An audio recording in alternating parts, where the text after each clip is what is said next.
বাসায় গেস্ট আসলে আপনারা এই মজার শরবত দিয়ে পরিবেশন করতে পারেন। এই শরবতের নাম কি জানেন? নবাবী শরবত।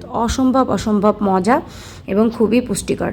তো চলুন কিভাবে এটা বানাতে হয়। প্রথমে হাঁড়িতে আমি 2 কাপ পরিমাণ চিনি দিয়ে ক্যারামেল বানিয়ে নিচ্ছি। ক্যারামেল বানাতে হয় আপনারা তো সবাই জানেন। তার মধ্যে আরও আধা কাপ পরিমাণ পানি দিয়ে কিছু সময় একটু নেড়ে চেড়ে নিচ্ছি। তো দেখতেই পাচ্ছেন খুব সুন্দর একটা কালার আসছে। তো এর মধ্যে আমি 1 কেজি পরিমাণ প্যাকেটজাত লিকুইড দুধটা দিয়ে দিচ্ছি। আর সাথে 2 কাপ পরিমাণ দুধ রেখে দিব, ওটা একটা কাজে লাগবে, পরে বলবো।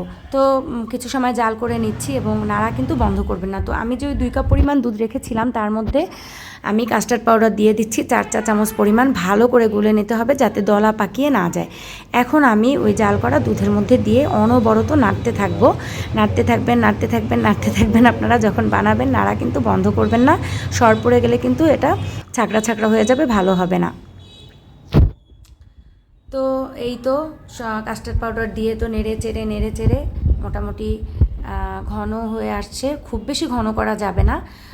তো আপনাদের একটা টিপস আমি শিখিয়ে দিচ্ছি কিভাবে আপনারা বুঝবেন যে কখন শরবতটা বানানো হয়েছে।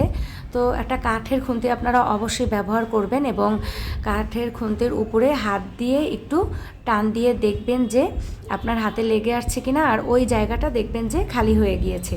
তো এটার আপনার এই যে এইভাবে আমি যেভাবে দেখিয়েছি এভাবে একটু টান দিয়ে দেখবেন। তো হয়ে গিয়েছে শরবত বানানো। এখন আমি একটা পাত্রে রেখে ঠান্ডা করে রেফ্রিজারেটরে 5 থেকে 6 ঘন্টা রেখে দেবো। আপনারা চাইলে বেশি সময়ও রাখতে পারেন। তো ঠান্ডা করে এখন আমি এটা পরিবেশন করব। এখানে 1 চা চামচ এলাচ গুঁড়া দিয়ে দিচ্ছি, এতে করে ফ্লেভার দারুণ আসে। আর জাফরানটা ইউজ করলে আরও বেশি ভালো লাগে। আমার হাতের কাছে জাফরানটা নাই, তো আমি ইউজ করতে পারছি না। আর সাথে আমি তোকমা দানা ভিজিয়ে রেখেছিলাম আগেই একটা বাটির মধ্যে, 10-15 মিনিট আগে ভিজলেই হয়। তো এটাও এখন মিশিয়ে দিচ্ছি এবং সাথে কিছু বরফ কুচিয়ে দিয়ে দিব। তো এই তো বরফ কুচি দিয়ে নেড়ে চেড়ে এখন আমি পরিবেশন করে নিব। এটা খেতে কতটা মজার আপনারা না খেলে বুঝবেন না। তো একটি গ্লাসে ঢেলে আমি পরিবেশন করে নিচ্ছি। আর এখানে আপনারা বাদাম ইউজ করবেন অবশ্যই, পেস্তা বাদাম, কাজু বাদাম সব মিলিয়ে টিলিয়ে কুচো করে ওই বাদামটা উপরে দিয়ে পরিবেশন করবেন। এতে করে খেতে আরও বেশি ভালো লাগবে।